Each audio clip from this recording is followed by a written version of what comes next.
Pra po të analizojnë këto faktorë dhe që bisedimet pavarësisht se duken shumë të bukura në televizor, në të vërtet nuk kanë pasur atë përfundim ose ato konkluzione të cilat shumë njerëz mendojnë që tani ata ulën së bashku, ka filluar dialogu sigurisht. Dhe është e rëndësishme dhe pozitive që dialogu ka filluar midis dy superfuqive më të mëdha atomike të botës. Fakti që rusët kanë propozuar dhe promovuar në shkrimin e një pakti të ri antiatomik, i cili do ta shtynte me mbi një vit kontrollin e armëve bërthamore midis Rusisë edhe Shteteve të Bashkuara.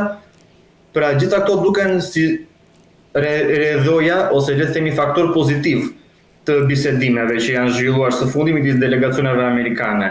Por sigurisht nervat e luftës në front, kriza ekonomike, së fundi Rusia po kalon edhe në një krizë të lëndëve hidrokarbure në shumë rajone të thella të saj, flasim për në Siberi, flasim për në linjën e largme, ndërsa Amerika sigurisht me tarifat që ka vënë kundrejt Bashkimit Evropian, luftës ekonomike me Kinën edhe me Indinë, pasi kjo zyrtarisht ose jo zyrtarisht luftë ekonomike, po e quhetur në një luftë tarifore, është impaktuar në një mënyrë të drejtpërdrejtë nga përqindjet e vëna. Dhe sigurisht aleanca e fortë ruso-indiano-kineze, në të cilën po hyn edhe Irani, të cilët sot përbëjnë 4 vendet më të mëdha nga sipërfaqja po dhe nga popullsia në botë, njëkohësisht me një GDP të përbashkët që e kalon atë të SBA-s, dhe thirrjet e fundit për një dollarizim të BRICS-it ose të aleancës së re të krijuar, duke se kanë krijuar dhe ato alarmin e tyre në Washington, dhe sigurisht përgjigjja do të ishte këtij lloji. Me thënë, nëse analizoj gjithë faktorët, është madje një përgjigje shumë e butë nga ana amerikanëve, pasi dihet që amerikanët gjithmonë përdorin diplomacin, po edhe një gjuhë tjetër që është gjuha e fortë, siç e kanë përdorur në lidhjen e mesme ose në Amerikën Latine shpesh. Bukur, ti the 47 takime ka bërë delegacioni rus gjatë asamblesë së Kombeve të Bashkuara. Një tjetër takim i rëndësishëm në fakt është edhe ai midis ministrit jashtëm rus Sergej Lavrov dhe ministrit të jashtëm të Indisë Yash Shankar, i cili takim konfirmoi pra lidhjet midis dy kryeqyteteve Moskës dhe New Delhit, të paktën edhe në aspektin ekonomik, nëse flasim në aspektin e tregjeve. Pyetja ime është, apo bëhet India ura e madhe që po shpëton Kremlinin politikisht dhe ekonomikisht nga izolimi? Si e ka analizuar këtë takim, shkurtimisht? Aktualisht India është nga faktorët sigurisht, po ura kryesore që sot mund të quaj që po e mban Rusinë në këmbë është Republika Popullore e Kinës, e cila sot bën mbi 50% të gjithë tregut ekonomik të Rusisë. Në mos gabojmë, mbi 54-55% e gjithë import-eksporteve të Rusisë shkon edhe vijnë nga Republika Popullore e Kinës. Kinezët, industria kineze është sot dominante në Rusi, në tregun e automobilëve, në tregun industrial, në tregun e konsumatorëve, në tregun e blerësve, në tregun e turizmit dhe sërish turizmi drejt Kinës sot pas heqjes të vizave në 15 shtator, që Kina ka vendosur të heqë për 30 ditë vizat në Federatën Ruse, ka pasur një boom i cili supozohet që ta vëjë Kinën në listë me 3 vendet kryesore që sot rusët udhëtojnë, përveç Turqisë edhe Indonezisë.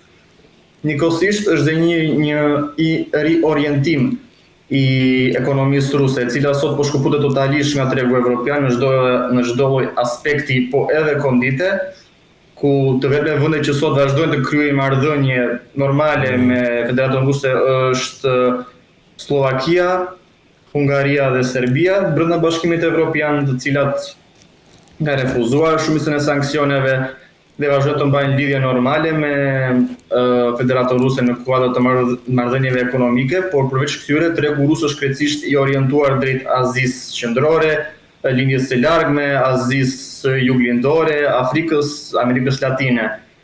Por mund të shikoj që faktori indian është duke u rritur sigurisht. Një marrëveshje së fundi me qeverinë e Indisë sugjerojnë që do të jenë mbi 100.000 specialistë indian që do të vinë për mbushjen e boshllukut që ka lënë drafti i ushtarëve, largimi I një pjesë të madhe të rinisë ruse e cila kundërshton luftën, ose thjesht ka frikë nga shërbimi ushtarak dhe nuk do të ndryhyjë në shërbimin ushtarak që për të shkuar në frontin e Ukrainës. Ka qenë diku te 1.5-2 milion rusë u larguan kur filloi konflikti në 2022, nuk e di se sa janë kthyer, po si statistikat nuk janë asnjëherë të aprovuara zyrtarisht prej Kremlinit ose prej grupeve statistikore të Rusisë dhe agjencive, por që në vetvete India sot përfaqëson atë që mund të quhet balancën që Rusia po mundohet të krijojë me tregjet aziatike.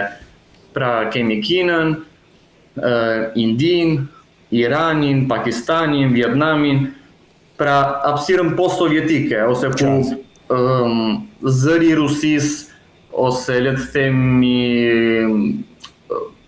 hija e Rusisë akoma ndihet, ose ish Bashkimi Sovjetik akoma ndihet, pas ndihmës që Bashkimi Sovjetik u ka dhënë shumicës prej këtyre vendeve gjatë procesit të kolonizimit, luftës kundër SBA-s ose imperializmit franko-britanik, që kohën t'i mbajnë akoma si koloni. Kështu që imazhi I Rusisë është shumë pozitiv, gjë që shpjegon edhe marrëdhënien e ngushtë ekonomike që këto vende kanë me Rusinë. Në fakt ka një lidhje historike midis, kam fjalën këtu gjatë luftës së ftohtë midis Indisë dhe Rusisë, Bashkimit Sovjetik, duke bërë paralelizmin dhe antagonizmin në lidhje midis Pakistanit dhe Shteteve të Bashkuara të Amerikës ka në tjetër, apo jo? Rusia ka pasur një pozitivitet që ka arritur të mbajë balancën, ashtu si midis dy Koreve, Koreas së Veriut dhe Koreas së Jugut, Rusia ka ditur të mbajë balancën midis Izraelit dhe Pakistanit, ka ditur të mbajë balancën midis Izraelit dhe Palestinës, dhe Indisë dhe Pakistanit ka ditur të mbajë balancën në marrëdhënie. Gjë që u pa edhe në paradën në sheshin e Kuq si vjet, kur zhvilloi 8 ditë vjetori fitores kundër nazifashizmit, ku u pa pavarësisht konfliktit ushtarak që po zhvillohen atë kohë, u pa delegacionet indiane e pakistaneze, u pa delegacionet palestineze dhe izraelite, u pa delegacione nga Korea e Veriut, edhe sigurisht ambasador edhe përfaqësues nga Bashkimi Evropian, pavarësisht situatës shtet të vështirë që po kalon sot Bashkimi Evropian me Rusinë, të gjithë ishin të pranishëm. Gjë që tregon që diplomacia ruse në këtë aspekt është treguar shumë finoke, le ta quajmë, dhe ka të bëjë një balancë e cila I lejon asaj të luajë me të dyja portat, kur mund ta quajmë. Pra, sigurisht marrëdhënia me Kinën është fort e rëndësishme sot për Rusinë, por sigurisht rusët e kuptojnë që një marrëdhënie shumë e ngushtë të krijon edhe varësi, dhe të kthehen nga një partner të kthehen në të varur. Sidomos kur ti nuk je në kushtet ose kondicionet të barabarta me partnerin tënd. Pasi sot në mënyrë ironike për Kinën, partneri më I madh I Kinës është SBA-ja, Bashkimi Evropian, Gjermania, kryesisht Britania, Franca. Varet nga volumet tregtare. Tregu rus përbën diku te 7 ose 8% një gjë filloi, po nuk e kalon 10%, le ta quajmë. Ndërsa tregu evropian ai amerikan përbën mbi 50% të tregjeve kineze ose marrëdhënies ekonomike kineze. Që tregon që Rusia nga 54-55% që bën gjithë marrëdhënien e saj ekonomike me Kinën, sot është një kondit 1-40. Në krahasim me kinezët. Për të qëndruar në vijimësitë e kësaj që duket thënë, po për ta zgjeruar pak tek çështja e fundit që dua të flasim së bashku, takimi I ministrave të jashtëm të vendeve të BRICS në zyrat e OKB-s duket si një karqillëk I hapur ky. Pra në zyrat, në selinë e Kombeve të Bashkuara ti të bësh takimin e një organizate që po themi synon të rivalizoj konceptin dhe botkuptimin e Kombeve të Bashkuara. Megjithatë ajo ndodhi, ishte organizimi, kam përshtypjen I Indis, në mos qofsha unë gabim, dhe u në koordinim. Ata nuk kanë një organizim të një vendi të vetëm. Në BRICS ata përdorin gjuhën e koordinuar. Organizimi u bë besoj dikut në ditën e dytë ose ditën e tretë të agjendës politike të delegacionit rus. Ishte sigurisht një gjë që u vlerësua shumë prej mediave ose u debatua kryesisht prej mediave amerikane që në New York, në selinë e OKB-s, në Shtetet e Bashkuara të Amerikës, në territor amerikan, zhvillohet një takim I ministrave të punëve të jashtme të një organizate që sot Amerika shikon jo de facto në mënyrë të hapur publikisht, por e quan një kërcënim për sigurinë amerikane për dollarin. Është njësoj sikur të bësh takimin e NATO-s në Pekin. Kjo pati shumë debat. Ndoshta edhe për kësaj erdhi dhe reagim jashtëpër i presidentit Trump, pasi ishte diçka që erdhi si surprizë, kryesisht nuk u prit që do bëj ky organizim. Dhe direkt pas kësaj filloi dhe retorika ashpër kundër Rusisë, dhënia e lejes për të goditur avionët ose dronët ruse do të kalojnë edhe sikur 1 centimetër kufirin e vendeve të NATO-s, presioni amerikan kundrejt gjithashtu Turqisë, e cila u këshillua të ndërpriste gjatë vizitës së zotit Erdogan në shtëpinë e bardhë të ndërpriste furnizimet me naftë, gaz edhe vaj rus. Ditën e djeshme kryeministri hungarez Viktor Orban ka marrë në mbrëmje vonë, diku afër mesnatës ku ka qenë duke darkuar me familjen, sipas mediave hungareze, ka marrë telefonat personale nga presidenti Trump, ku i është kërkuar të mbajë një qendrim. Do të vazhdoj furnizimin me gaz rus edhe me naftë ruse apo jo, e cila sot përbën mbi 80% të gjithë tregut të konsumit hungarez, apo do të fillojë shkputjen. Sipas deklaratave të kryeministrit Orban, ai ka vendosur popullin hungarez mbi gjithçka tjetër, ndërsa ana amerikane duket se sidomos pas takimit të BRICS-it, duket se e ka shpërsuar jashtëzakonisht gjuhën. Ndërsa në median ruse takimi i BRICS-it është vlerësuar pozitivisht, ka marrë shumë superlativa, sidomos fakti që siç e thatë ju u zhvillua në tokë amerikane në serinë OKB-s që tregon tani de facto në mënyrë legale ne jemi pjesë e njohjes së OKB-s, sigurisht edhe marrja pjesë e delegacioneve nga vetë OKB-ja. Siç ishte edhe general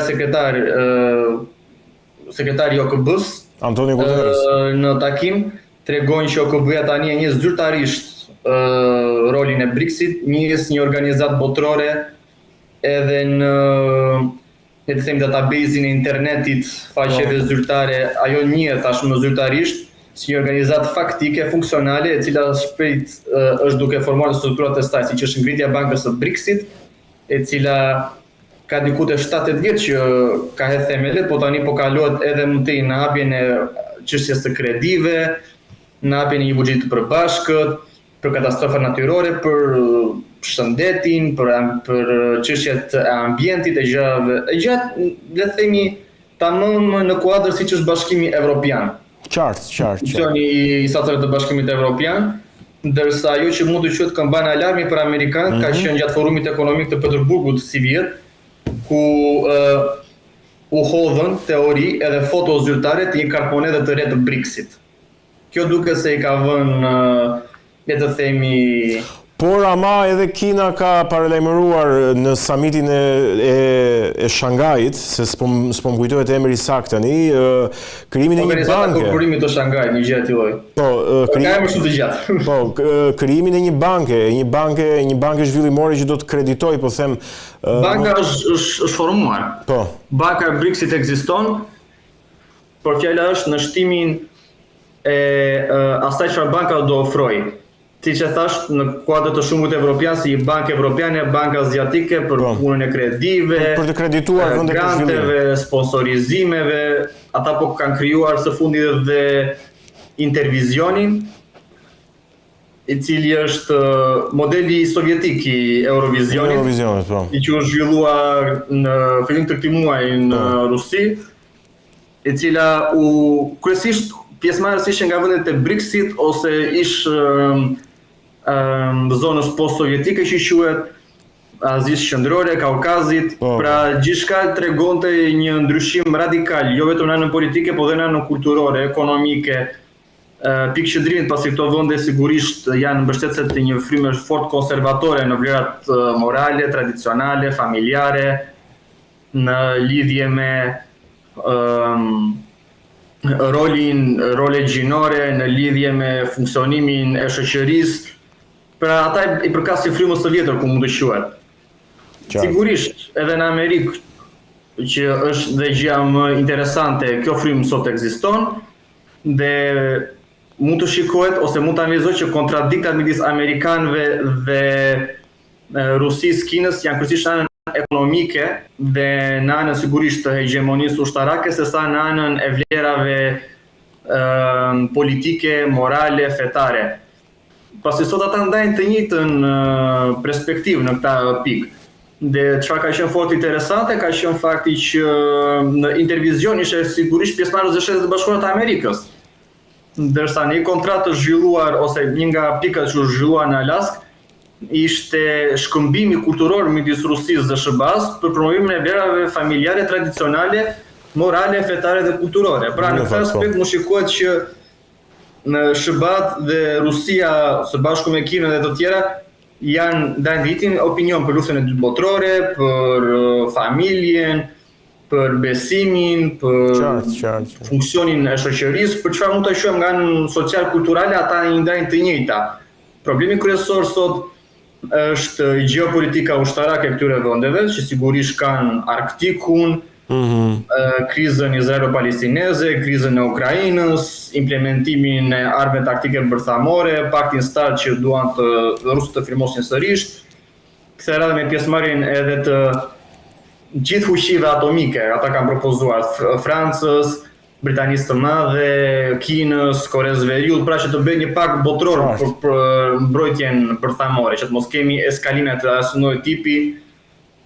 Pra këto janë çështjet kryesore që krijojnë kontradikta midis këtyre superfuqive. Ndërsa nga ana e bashkëpunimeve të tjera, ato janë krejtësisht funksionale. Madje në stërvitjen ushtarake Zapad 2025, përveç delegacioneve në mënyrë ironike kineze, koreano-veriore në Bielorusi, ishin edhe delegacione amerikanë. Pra amerikanët ishin një tryez me gjithë delegacionet e tjera të vendeve që sot supozohet që NATO-ja është në një luftë hibride ose në një përballje pak a shumë të barabartë me suportin që ata po japin Ukrainës.